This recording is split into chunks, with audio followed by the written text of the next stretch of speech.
intuitive page flipping. If people reduce me to this list, what important, wonderful things will they miss about me? For example, if all Kayla's colleagues see is a co-worker who is scattered, untrustworthy, too emotional, and flaky, they'll miss the fact that Kayla is a very dedicated to her work, talented, and a committed, loving daughter who is doing the best she can to manage a stressful, painful experience. It's very important that we acknowledge that we are complex, vulnerable people with both strengths and challenges. This is what makes us human and real. Human and real. Most everyone agrees upon the importance of actually writing down these exercises. I know for me it is more difficult to write these words out and stare at them on a piece of paper. I also know that it's more meaningful.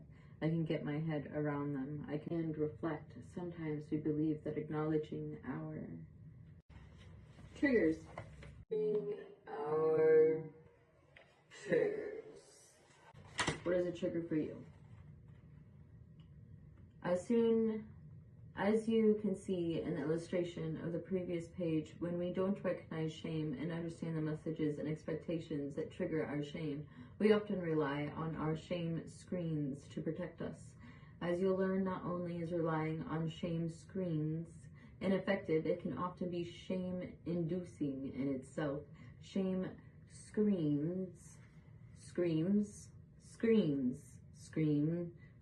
screens in the mirror of queens. I came up with this term, shame screen, after analyzing data from the first 100 interviews as women explained the unpredictable and sometimes unconscious ways they reacted in response to shame. I realized the experience shared something in common.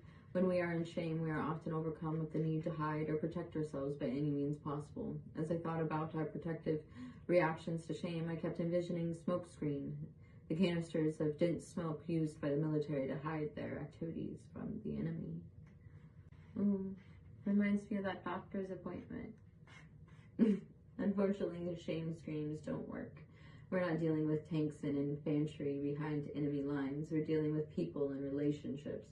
Wouldn't it be great if we could just carry those canisters on our belts when someone hurt our feelings, shamed us, or made us angry?